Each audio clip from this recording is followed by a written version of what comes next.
कहिए त गेलै पिया जेठ मास आए बीती गेलै मास आखड़ सखी पिया पिया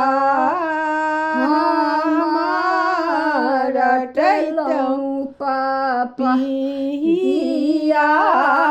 पिया भेलै डुमारी के फूल हे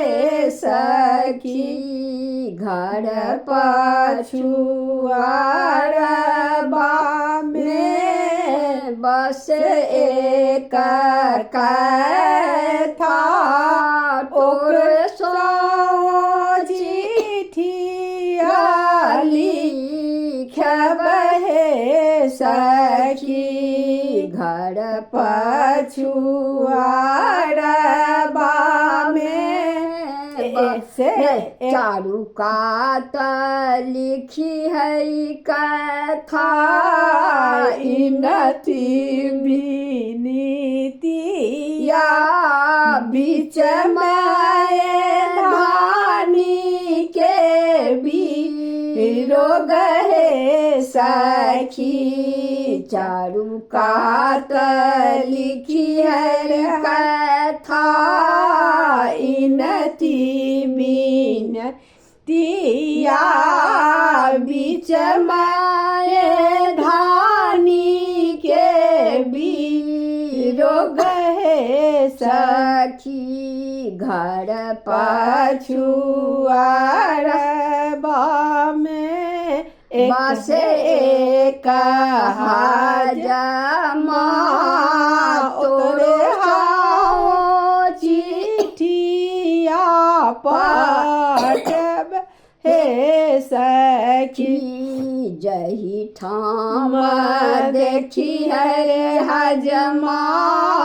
10-5 लोक बात ही ठाम चिठिया छपब हे सखी जही ठाम देखी है हजमा असगर बाला मुझी के तही ठाम चिठिया पढ़ब हे सखी चिठिया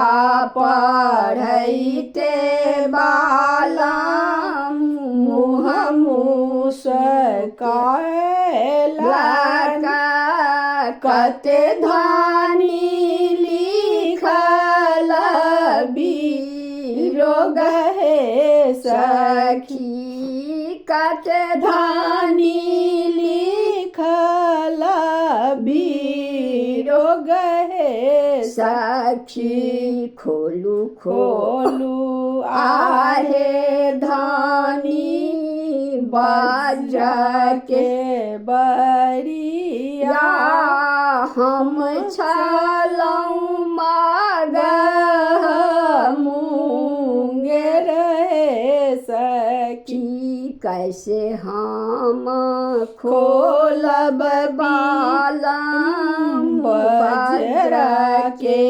बरिया आचरे सुतल नंद लाल हे सखी हम हूँ त छलियौ धालम हम हूँ त चलियौ धानी देश रे विदेश ककरा जनमाल नंद लाल हे सखी घर ही में छलक बालम छोटका दियर बा ओकरे जनमाल नंद लाल सखी लिया लिया आहे धानी घर रे आंगन हम जाइ छी माग मुंगेर हे सखी। भऽ गेलै अहाँके बड़की टा